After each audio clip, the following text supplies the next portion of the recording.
Com 78 anos, Barry Gibb, o imutável farol dos Bee Gees, finalmente decidiu desenterrar um segredo que guardou ciosamente por mais de 4 décadas: seus verdadeiros e profundos sentimentos por John Lennon. Enquanto o mundo do pop e do rock os conhece como titãs em seus próprios domínios, poucos vislumbraram a complexa e velada relação que existiu entre eles. Rumores, persistentes e sussurrantes como uma brisa do mar, circularam por anos. Ciúmes artísticos, arrependimentos pessoais e até mesmo encontros clandestinos. Barry, com a sabedoria que só os anos podem conceder, havia se recusado categoricamente a alimentar o fogo da especulação. Mas o tempo, implacável e curador, trouxe consigo uma nova perspectiva, uma sinceridade brutal. O que ele revelou deixou estupefatos até mesmo aqueles que pensavam conhecer cada canto da história musical.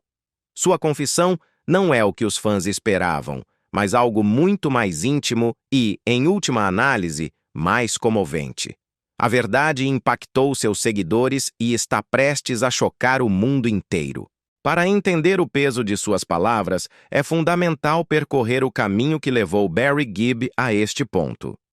Nascido como Barry Allen Crompton Gibb em 1º de setembro de 1946, em Douglas, na ilha de Man, ele entrou no mundo longe dos palcos que logo dominaria.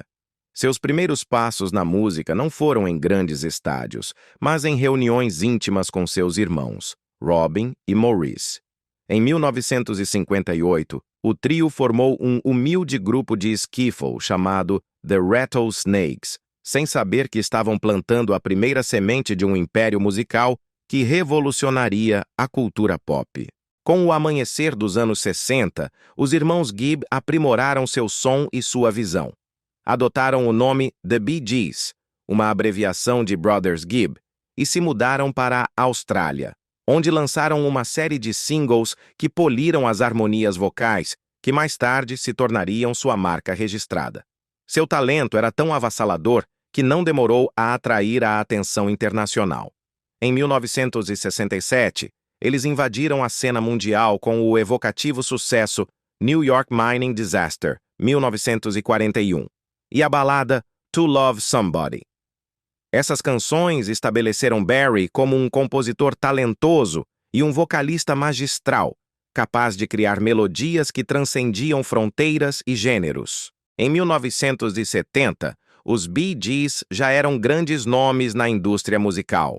Naquele ano, lançaram Lonely Days e How Can You Mend a Broken Heart, esta última se tornando seu primeiro single número 1 nos Estados Unidos. O público foi cativado não apenas pela química vocal dos irmãos, mas também pela habilidade de Barry em escrever canções profundamente emocionais que ressoavam em um nível quase universal. Esse sucesso na América marcou um ponto de virada, preparando o cenário para a era mais icônica de sua carreira. A metade dos anos 70 trouxe uma mudança dramática, tanto estilística quanto cultural. Respondendo às tendências musicais em evolução, Barry liderou os Bee Gees em uma guinada audaciosa para um som mais rítmico e orientado para a dança. Sucessos como Jive Talking e Nights on Broadway revelaram uma nova identidade, falsetes polidos, ritmos com infusão de funk e uma audácia inegável. Embora inicialmente controversa para os fãs de longa data, essa transformação logo se provaria revolucionária. Em 1977, a contribuição deles para a trilha sonora do filme Saturday Night Fever catapultou os Bee Gees para uma estratosfera que poucos artistas alcançaram. Barry, que em grande parte escreveu e produziu o álbum, criou hinos culturais como Stayin' Alive, Night Fever e More Than a Woman. Essas músicas não apenas definiram uma era, mas também transformaram os Bee Gees nos símbolos indiscutíveis da disco, consolidando Barry como um dos compositores mais influentes de sua geração. O impacto de Saturday Night Fever não pode ser subestimado. Ele se tornou um dos álbuns mais vendidos de todos os tempos, ajudando a definir o som da década de 1970 e garantindo o legado dos Bee Gees como ícones globais. Mas para Barry, o final dos anos 70 não foi apenas sobre fama e excessos. Por trás do glamour, ele trabalhou incansavelmente, moldando a música nas sombras. Os anos 80 demonstraram sua notável versatilidade. Ele escreveu e produziu sucessos para lendas como Barbra Streisand, Dolly Parton, Kenny Rogers e Diana Ross. Em 1984, ele se aventurou em uma carreira solo com o lançamento de seu álbum Now Voyager, provando que, mesmo fora da marca Bee Gees, sua criatividade não tinha limites. No entanto, a tragédia nunca esteve longe. Em 1988, seu irmão mais novo, Andy Gibb, que havia alcançado a própria fama como artista solo, faleceu aos 30 anos de insuficiência cardíaca relacionada ao abuso de substâncias. A morte de Andy afetou profundamente Barry, deixando-o com uma sensação de perda que marcaria sua vida e sua música por anos. Apesar da dor, Barry continuou a perseguir sua paixão. Em 1997, os Bee Gees foram incluídos no Hall da Fama do Rock and Roll, um marco que reconheceu suas extraordinárias contribuições para a indústria musical. No palco, Barry aceitou a honra com elegância, mas, em particular, reconheceu o peso emocional de continuar sem Andy. O início dos anos 2000 trouxe mais tristeza. Em 2001, Maurice Gibb morreu subitamente, pondo um fim abrupto aos Bee Gees como o trio que os fãs amavam por décadas. A morte de Maurice não só encerrou uma banda, mas fraturou uma irmandade musical. Barry e Robin tentaram seguir em frente como uma dupla, mas a alma dos Bee Gees havia desaparecido. Em 2003, lançaram seu último single como dupla, The Longest Time, uma canção carregada de melancolia e reflexão. Em 2012, o mundo estremeceu com a notícia da morte de Robin, deixando Barry como o único sobrevivente da lendária trilogia. Essa jornada de altos e baixos, de triunfos deslumbrantes e tragédias avassaladoras, forjou um homem que agora, no crepúsculo de sua vida, se sente forte o suficiente para revelar uma das verdades mais delicadas de seu passado. A honestidade que ele demonstrou em relação a John Lennon não é simplesmente uma anedota. É um testemunho de sua maturidade, de ter processado a dor, o arrependimento e as emoções que uma vez pareceram complexas demais para serem expressas. O que Barry Gibb realmente nos revelará? Com a história da música pendente de suas palavras, a confissão de Barry Gibb se ergue como um marco. O que ele poderia dizer que é tão pessoal e controverso? Trata-se de um arrependimento por não ter estendido a mão a Lennon em um momento de necessidade? Ou de uma admiração não correspondida, um anseio por uma conexão que nunca se materializou? A resposta, nas palavras do próprio Barry, é uma verdade que chocará o público. No final, a história de Barry Gibb não é apenas sobre sucesso, músicas cativantes ou estádios lotados.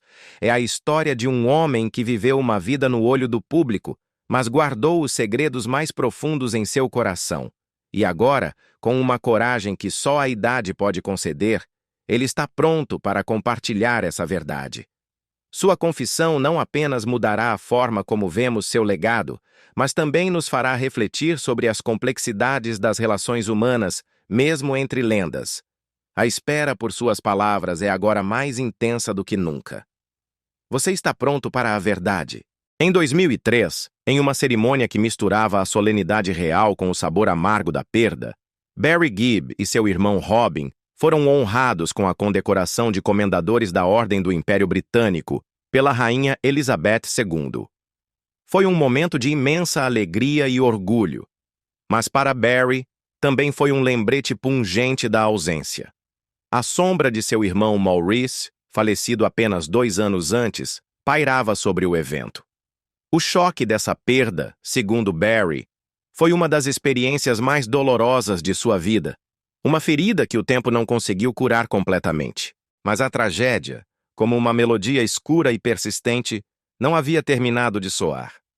9 anos depois, Em 2012, outro golpe demolidor abalou os alicerces de seu mundo. Robin Gibb morreu após uma longa e corajosa batalha contra o câncer. Com a partida de seus irmãos, Barry se viu pela primeira vez em um vazio desolador. O legado dos Bee Gees, um titã da música que ele havia construído com as próprias mãos, agora recaía unicamente sobre seus ombros. A realidade era crua, uma solidão artística que ele nunca havia imaginado. Longe de se retirar para o silêncio, Barry abraçou um novo e surpreendente capítulo.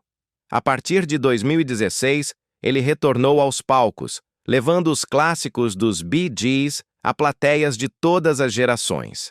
Naquele mesmo ano, lançou um álbum solo, In the Now, uma obra que destilava maturidade, perseverança e uma profunda reflexão sobre sua vida.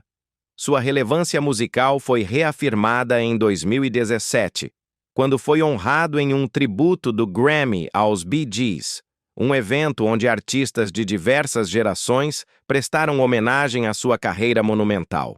Esses tributos não apenas o reconheceram como o membro sobrevivente de um grupo lendário, mas como uma força musical por direito próprio. Nos últimos anos, Barry dedicou sua energia a preservar e expandir o legado dos Bee Gees. Entre 2024 e 2025, ele se imergiu na produção de novos projetos documentais e musicais. Seu objetivo não é apenas celebrar os sucessos passados, mas garantir que as futuras gerações compreendam a profundidade do impacto dos Bee Gees na música e na cultura. Com esses esforços, Barry abraçou um papel ao qual ele outrora resistia: o de guardião da memória de sua família, um narrador que protege o legado enquanto continua a criar. Mas o caminho de Barry Gibb, apesar de suas conquistas e longevidade, não foi isento de sérios desafios, desentendimentos e um intenso escrutínio público. No cerne de várias controvérsias iniciais estava a complexa e muitas vezes tensa relação com seu irmão Robin. No final da década de 1960, justamente quando sua fama começava a explodir internacionalmente, surgiram tensões sobre a direção criativa e a liderança dentro dos Bee Gees. Robin, que acreditava que sua imponente habilidade vocal e suas contribuições como compositor mereciam mais reconhecimento, sentiu-se cada vez mais ressentido com a crescente visibilidade de Barry como a figura central do grupo. Essa mudança de foco gerou um atrito subjacente, ainda mais complicado por suas personalidades opostas. A serena autoridade de Barry muitas vezes colidia com a intensidade emocional de Robin. Em 1968, as diferenças criativas durante as sessões de gravação se transformaram em acaloradas disputas, até que Robin finalmente deixou o grupo em 1969 para embarcar em uma breve carreira solo. Barry e Maurice continuaram sob o nome Bee Gees, gravando novo material. Embora essa separação tenha gerado manchetes e alimentado rumores de uma ruptura irreparável, os irmãos finalmente refletiram sobre o que realmente importava. Em 1970, eles se reconciliaram por respeito mútuo e pelo desejo de preservar seu vínculo e seu legado musical, permitindo que o trio original se reunisse e seguisse em frente. Essa reunião lançou as bases para alguns dos maiores triunfos comerciais de sua carreira, mas o sucesso logo atraiu uma reação negativa. No final da década de 1970, os Bee Gees se tornaram sinônimo de música disco, graças em grande parte aos poderosos falsetes de Barry e seu aguçado instinto de produção, especialmente após o domínio avassalador da trilha sonora de Saturday Night Fever. Seus ritmos contagiantes, harmonias elevadas e uma imagem brilhante os tornaram um dos artistas que definiram a era. No entanto, à medida que a popularidade da disco atingia a saturação cultural na América, uma reação feroz começou a se formar. O que ficou conhecido como o backlash contra a disco transformou-se de um leve desdém entre os críticos de rock em uma séria campanha de ridicularização. Alguns DJs de rádio baniram completamente o gênero de suas estações. Jornais declararam a morte da disco e uma crescente parcela do público tratava a música disco com desprezo. A expressão mais dramática dessa hostilidade ocorreu durante a infame Disco Demolition Night, em 1979, um evento sem precedentes em um estádio de beisebol de Chicago, onde milhares de discos de vinil, muitos deles dos Bee Gees, foram explodidos no ar sob os aplausos de uma multidão em fúria. De repente, ser associado a disco tornou-se um fardo profissional em vez de uma vantagem. Embora os Bee Gees ainda fossem compositores talentosos, sua reputação pessoal e sua exposição nas rádios do Zeneua despencaram quase da noite para o dia. Para Barry, essa reação exigiu uma mudança estratégica de foco, levando-o a se aprofundar ainda mais na composição e produção para evitar o estigma que agora se apegava ao nome Bee Gees. A tragédia de Andy e um legado de dor. Mesmo enquanto Barry tentava navegar pelo humor mutável do público, ele se viu envolvido em outra controvérsia emocionalmente desconfortável, uma que girava em torno de seu irmão mais novo, Andy Gibb. Durante o auge da fama disco dos Bee Gees, Andy lançou uma carreira solo extremamente bem-sucedida, impulsionada em parte pela composição e pela mentoria de Barry. Barry ajudou a criar os primeiros sucessos de Andy, acreditando que estava fornecendo um apoio inestimável. No entanto, à medida que a carreira de Andy disparava, o mesmo acontecia com a pressão que ele enfrentava, uma pressão que acabaria por levá-lo a um caminho de autodestruição e a um final trágico que marcaria para sempre o coração de Barry. Logo, as lutas de Andy Gibb com o abuso de substâncias se tornaram conhecimento público. Um triste epílogo para uma carreira que havia começado com um brilho tão deslumbrante. À medida que a saúde e a estabilidade de Andy se deterioravam, alguns críticos sugeriram que o forte envolvimento de Barry pode ter intensificado as expectativas além do que Andy poderia suportar. Esses observadores afirmavam que Andy se sentia ofuscado pela mega-estrela de seu irmão mais velho e lutava para forjar sua própria identidade na indústria. Barry desafiou firmemente essa narrativa, declarando repetidamente que sua intenção sempre foi protetora, nunca controladora. Ele enfatizou seu profundo vínculo de afeto e argumentou que, sem seu apoio, o sucesso inicial de Andy poderia não ter acontecido. No entanto, independentemente da intenção, a suspeita dos forasteiros persistiu até o final da década de 1980. Quando Andy morreu em 1988, com apenas 30 anos, Barry ficou devastado. Não apenas como um irmão em luto, mas também sobrecarregado pelo conhecimento de que alguns ainda especulavam sobre seu papel nos últimos anos de Andy. Para agravar sua dor pela morte de Andy, Barry também enfrentou um tipo de desafio completamente diferente. Assuntos comerciais cada vez mais complexos que envolviam o patrimônio de seu querido irmão. A batalha silenciosa pelo legado. Após o falecimento repentino de Maurice Gibb em 2001, o trio que havia construído sua lenda no estilo dos Beatles deixou de existir.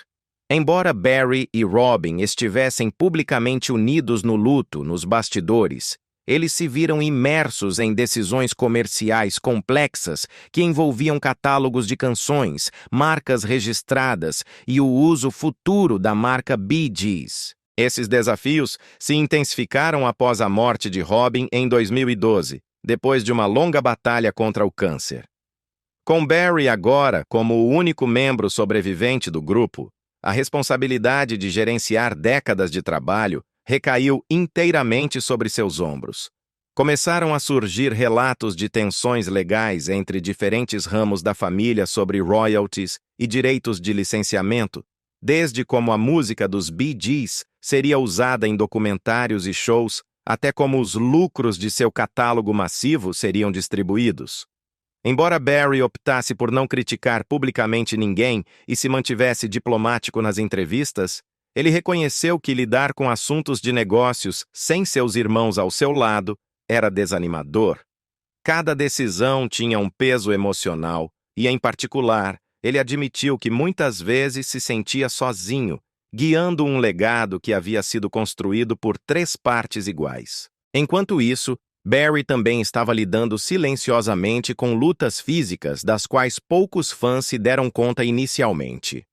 Como vocalista principal dos Bee Gees, ele popularizou o agora icônico som de falsete que ajudou a definir o período disco do grupo. Cantar no registro mais alto de sua voz noite após noite exigia uma intensa resistência vocal. Mas no final da década de 1980 e início da década de 1990, anos de forçar suas cordas vocais começaram a cobrar seu preço. Ele começou a sofrer de problemas na garganta e nas cordas vocais que ameaçavam acabar com sua carreira como intérprete. Os médicos o instaram a reduzir o uso do falsete e a considerar períodos de recuperação mais longos entre as apresentações. Como resultado, Barry se retirou temporariamente da gravação e cancelou certas turnês para proteger o que restava de sua voz. Para um artista cuja identidade estava tão entrelaçada com sua técnica vocal, isso foi emocional e profissionalmente difícil. Apesar de tudo, Barry ajustou seu estilo de canto e usou uma cuidadosa reabilitação para preservar sua voz para projetos futuros, encontrando gradualmente um equilíbrio que lhe permitiu continuar a se apresentar mais tarde na vida. De sonhador a ícone da paz. No coração da história da música moderna, a vida de John Lennon se desenrolou com uma velocidade e complexidade extraordinárias, transformando-o de um adolescente rebelde de Liverpool em uma das vozes culturais mais influentes do século XX.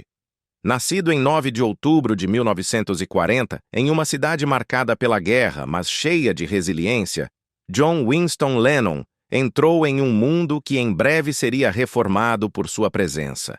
A tragédia precoce o atingiu quando ele foi criado, principalmente por sua tia Mimi, depois que seus pais se separaram, preparando o cenário para uma juventude marcada tanto pela independência quanto pelo deslocamento emocional.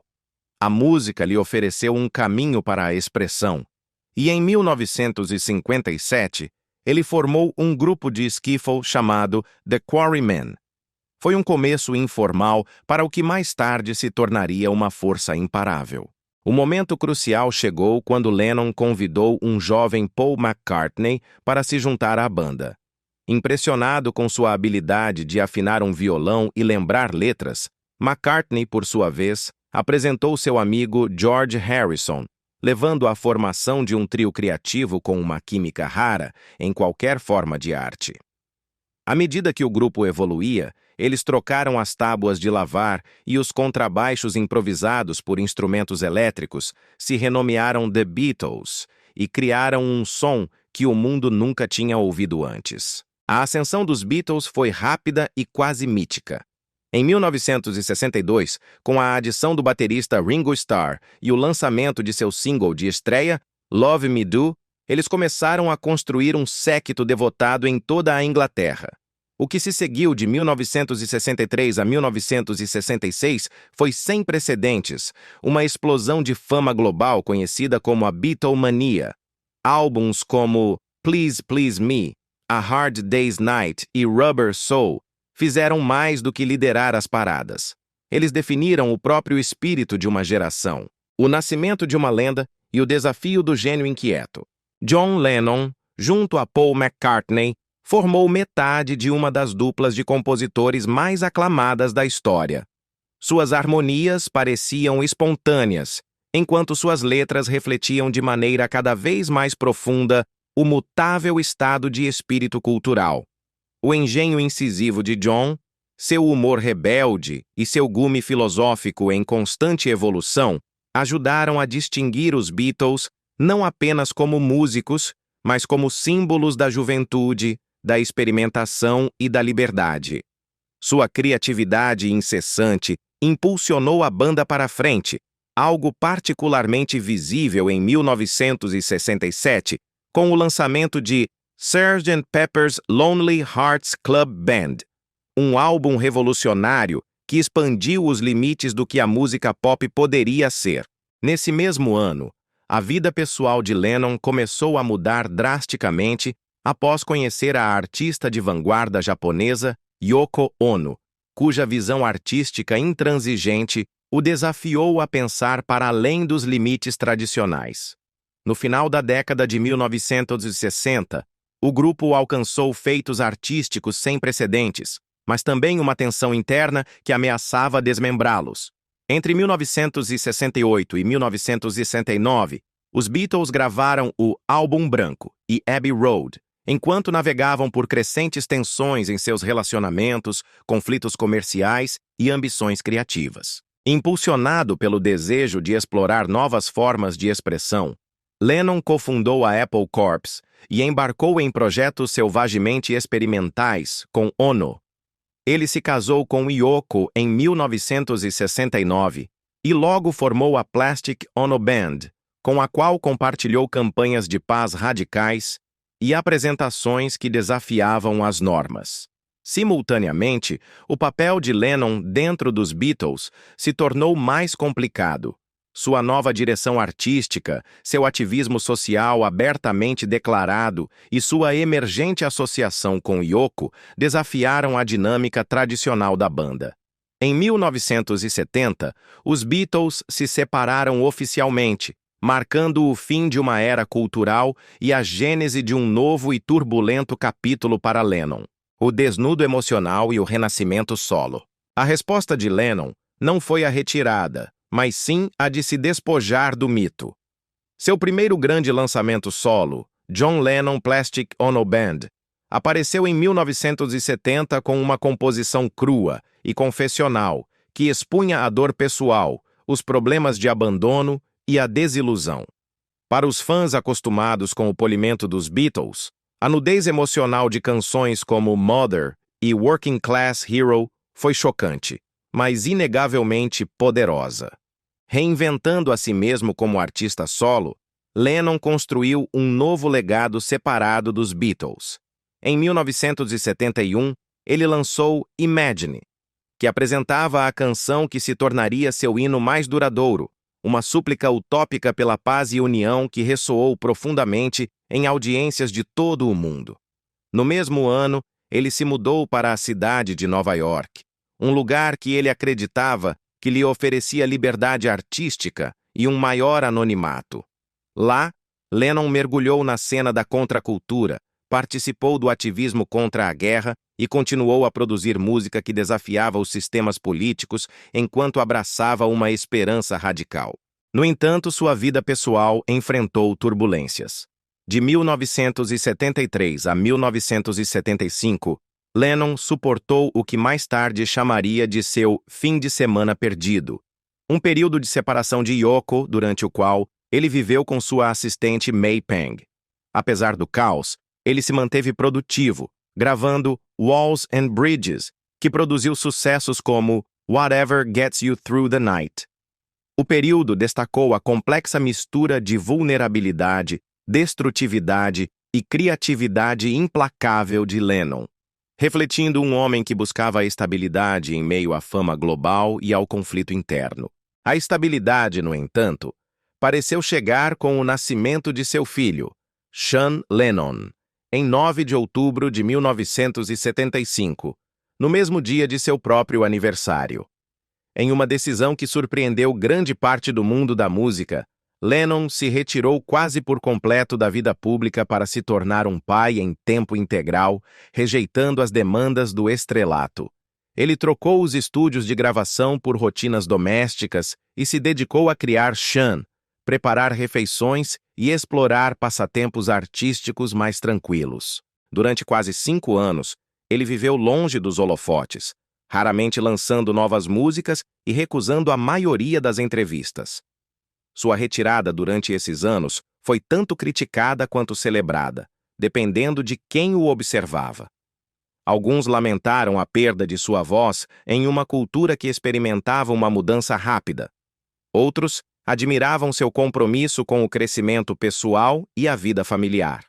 Qualquer que fosse a perspectiva, Lennon mais uma vez se recusou a ser definido por expectativas, escolhendo em vez disso seguir seus instintos. Em 1980, Lennon encerrou sua pausa para retornar à música com Double Fantasy, um álbum colaborativo com Yoko Ono, que narrava o relacionamento deles por meio de canções alternadas. O projeto foi destinado a ser uma reintrodução, um Lennon maduro que refletia sobre o amor, a vida doméstica e a sabedoria adquirida de anos de agitação. Canções como Just Like Starting Over transmitiam não apenas um renascimento musical, mas também um espiritual. Lennon promoveu o álbum com entusiasmo, dando entrevistas que sugeriam que ele estava ansioso para interagir com o mundo novamente. Havia conversas sobre projetos futuros, turnês e uma renovada onda criativa que os fãs esperavam que iniciasse uma nova era de seu gênio. No entanto, por trás da fachada brilhante de sua arte e ativismo, a vida de Lennon estava repleta de controvérsias que desafiavam a percepção pública. A carreira de John Lennon, embora celebrada por seu brilhantismo musical e sua influência cultural, foi assombrada por controvérsias que desafiavam as percepções públicas sobre ele e muitas vezes ofuscavam suas conquistas artísticas. De seu uso de drogas às suas constantes batalhas legais, Lennon era um turbilhão de contradições, um homem que ansiava pela paz mundial enquanto lutava com demônios internos e externos que definiram seu trágico e complexo legado. A história de John Lennon é um lembrete de que, mesmo os maiores ícones são apenas seres humanos, com suas próprias falhas, lutas e segredos. E é nessa imperfeição que reside a verdadeira história. Entre os incidentes mais antigos e explosivos da carreira de John Lennon está seu comentário de 1966 de que os Beatles eram agora mais populares que Jesus. Dita durante uma entrevista na Inglaterra, a observação refletia suas preocupações sobre a diminuição da influência religiosa e a esmagadora idolatria da cultura pop. No entanto, uma vez que a citação chegou aos Estados Unidos, particularmente ao conservador cinturão da Bíblia, ela acendeu uma tempestade. Estações de rádio baniram as músicas dos Beatles. Multidões enfurecidas organizaram queimas de discos e líderes religiosos condenaram Lennon como blasfemo. Lennon tentou esclarecer que não estava atacando o cristianismo, mas fazendo uma observação social. O dano, no entanto, já estava feito. A reação negativa revelou a crescente lacuna entre as visões progressistas da banda e os valores tradicionais de certas audiências, marcando a primeira grande confrontação ideológica que Lennon enfrentou no cenário mundial. À medida que os Beatles evoluíram artisticamente, a experimentação privada de Lennon com drogas se tornou outra fonte de controvérsia. Ele discutiu abertamente seu forte uso de LSD em meados da década de 1960 e mais tarde admitiu o uso de heroína durante o período tumultuado que cercou o rompimento da banda. Sua prisão em 1968, por posse de cannabis, manchou ainda mais sua imagem pública, especialmente em um clima cultural que ainda lutava com as atitudes em mudança em relação ao uso de drogas. Os críticos o acusaram de dar um mau exemplo aos jovens fãs, enquanto seus apoiadores argumentavam que sua honestidade o humanizava. Lennon se recusou a se esconder ou a se desculpar por sua experimentação, afirmando que ela era fundamental para seu processo criativo. No entanto, a prisão adicionou outra camada de escândalo à sua já complexa persona e prenunciou as batalhas legais mais sérias que ele enfrentaria nos Estados Unidos durante a década de 1970. Yoko Ono, a vilã da história do rock. Talvez a controvérsia mais persistente da vida de Lennon tenha envolvido seu relacionamento com a artista de vanguarda japonesa Yoko Ono. O casal se conheceu em 1967 e se casou em 1969, o que desencadeou uma especulação generalizada de que Ono havia desempenhado um papel central no rompimento dos Beatles.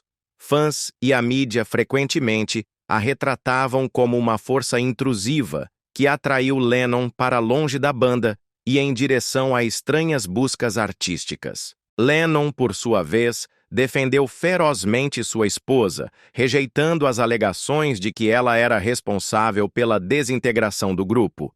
Ele argumentava que as tensões criativas já se acumulavam entre os membros da banda muito antes da chegada de Ono. Ainda assim, seus projetos conjuntos, que favoreciam formas abstratas em detrimento da música rock tradicional, confundiram e alienaram muitos que ansiavam pelo estilo anterior de Lennon. Os álbuns colaborativos e as apresentações públicas do casal foram recebidos com ridicularização na imprensa, reforçando a ideia de que Lennon havia se distanciado voluntariamente do sucesso comercial e da camaradagem de seus anos com os Beatles. Um dos episódios mais amplamente ridicularizados do ativismo de Lennon e Ono ocorreu em 1969 com seus Bed Ins for Peace, Acamadas pela Paz. Como recém-casados, eles encenaram um protesto de uma semana permanecendo na cama do hotel, convidando jornalistas para documentá-los, pedindo a paz mundial. Destinadas a ser uma forma não convencional de protesto contra a guerra durante a era do Vietnã, as acamadas provocaram tanto fascínio quanto desprezo. Alguns elogiaram Lennon por usar sua plataforma de celebridade para promover a paz, enquanto outros desconsideraram os eventos como manobras publicitárias autoindulgentes. A visão de dois artistas ricos e famosos descansando em pijamas brancos enquanto pregavam a não-violência provocou uma torrente de piadas e sátiras em jornais e televisão. Apesar das críticas, Lennon insistiu que métodos não convencionais eram necessários para fazer as pessoas falarem sobre a paz. No entanto, para muitos, as acamadas confirmaram uma crescente percepção de que Lennon havia se desconectado da realidade cotidiana. O confronto com o poder, uma ameaça para a Casa Branca. O ativismo político abertamente declarado de Lennon logo chamou a atenção de figuras poderosas dentro do governo dos Estados Unidos. Após se mudar para a cidade de Nova York em 1971, Lennon se envolveu profundamente nos movimentos contra a guerra e de esquerda radical, participando de comícios e apoiando ativistas controversos. Sua crescente influência dentro dos círculos de protesto alarmou a administração Nixon, que o via como uma ameaça. No início da década de 1970, Lennon foi colocado sob vigilância do FBI e seus telefones foram supostamente grampeados. Em 1972, o governo dos Ibrahim iniciou um processo de deportação contra ele com base em sua condenação anterior por posse de cannabis em 1968, uma medida que era amplamente considerada politicamente motivada. Lennon travou uma longa e amplamente divulgada batalha legal para permanecer nos Estados Unidos, enquadrando o caso como um teste da liberdade artística e da expressão política. O estresse da vigilância e da incerteza o afetou profundamente. Lennon finalmente ganhou o direito de ficar na América em 1976. Mas foi apenas décadas depois, quando os arquivos do FBI foram liberados, que a extensão total da vigilância governamental se tornou pública. Essas revelações confirmaram os temores de Lennon de que ele havia sido alvo de seu ativismo, um claro exemplo de como o poder estabelecido buscava silenciar aqueles que desafiavam o status quo. Barry Gibb, uma figura imponente e elegante na história da música popular, ofereceu agora algo curioso e profundamente pessoal, uma confissão sobre John Lennon. À primeira vista soa sensacionalista, uma simples manchete de tabloide. Mas quando se examina o caminho tempestuoso de ambos os artistas, assombrado por controvérsias, tragédias pessoais e uma pressão pública insustentável, a revelação de Barry adquire um significado muito mais profundo. Não é apenas a história de duas lendas, mas de dois homens que, apesar de suas imensas diferenças, compartilharam uma existência definida pelas mesmas lutas. A luta pela autenticidade, a incompreensão de suas visões criativas e o peso de uma fama que muitas vezes os despojou de sua humanidade. O que poderia Barry Gibb, o último guardião de sua própria lenda, dizer sobre John Lennon, o gênio trágico? A resposta, talvez, não resida em fofocas, mas em um profundo e doloroso reconhecimento de uma alma para outra. A confissão mais delicada do último dos Bee Gees. Que segredo Barry Gibb poderia ter guardado sobre um dos ícones culturais mais celebrados de todos os tempos? À primeira vista, a ideia parece sensacionalista, uma simples manchete de tabloide.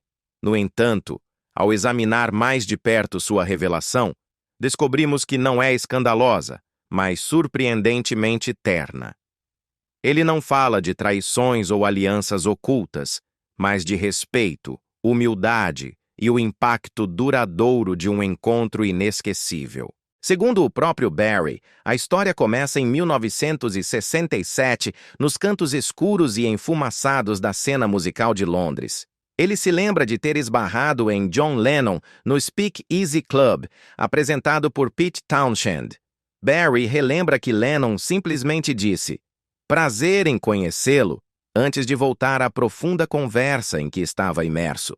Barry ri ao descrever o momento. "Eu conheci John Lennon por trás", ele brinca, enquanto Lennon continuava absorto em sua discussão. Foi um encontro breve, casual, baseado em um reconhecimento mútuo mais do que em um estrelato. No entanto, Barry afirma que ele ficou com ele, não por ser dramático, mas por ser profundamente humano. Barry reflete sobre como a acessível calidez de Lennon ressoou nele, especialmente no mundo de alta pressão da fama. Ele mais tarde descreveu como as palavras de Lennon, tranquilas, sem pretensão, sem se guardar, lhe ofereceram mais consolo do que qualquer lampejo de extravagância poderia ter feito. Essa discreta afirmação, confessa Barry, o ajudou a acreditar que ele poderia se colocar ao lado de Lennon, não como um igual em superestrelato, mas como um colega artesão da melodia. Em uma só respiração, Lennon lhe articulou o que a fama muitas vezes ignora: o simples poder de ser visto e reconhecido. Barry Gibb admite que, por anos, por pura reverência, manteve a lembrança em particular. Lennon, ele explica, era uma figura pública comandada pelo peso de seu legado. Mencionar uma conexão tão pessoal poderia facilmente parecer interesseiro. Ele não queria que parecesse que estava usando o nome de Lennon para elevar o seu próprio. Então, ele permaneceu em silêncio até agora. Aos 78 anos, ele sente que finalmente tem o direito de compartilhar sem as implicações da ambição. É uma confissão enraizada não no ego, mas na camaradagem. O que transforma isso de uma lembrança tocante para algo verdadeiramente ressonante é a reflexão de Barry sobre o que isso diz sobre ambos os homens. Lennon, ele sugere, era mais do que uma lenda. Era um espelho. Amigável, receptivo, mesmo em uma sala cheia de ícones, Lennon fez uma pausa para dar as boas-vindas. Esse momento ensinou a Barry algo sobre o verdadeiro valor da fama: a generosidade, a humildade e a presença. Para Barry levar essa compreensão através das décadas, moldou como ele age, como ele escreve e como ele se lembra de sua própria jornada. A confissão também tem um peso emocional, porque chegou em um momento de profunda introspecção pessoal. Quase uma década depois de ser o último sobrevivente dos Bee Gees, Barry lidou com a dor, o legado e a identidade de seguir em frente. Ele teve que equilibrar o passado que compartilhou com seus irmãos com um futuro que agora ele deve definir sozinho. Ao compartilhar sua memória de Lennon, ele resgata um momento que foi gentil, algo esperançoso em um mundo cada vez mais definido pela perda. É um gesto gentil contra toda uma vida de triunfos e tragédias públicas. O mais importante é que Barry também enquadra sua revelação como um tributo. A abordagem de Lennon não foi ostensiva. Sem flash, sem espetáculo, apenas reconhecimento. Barry vê isso como um emblema da arte maior: honrar os outros sem ofuscá-los. Ele diz: "Ele me fez sentir que eu importava."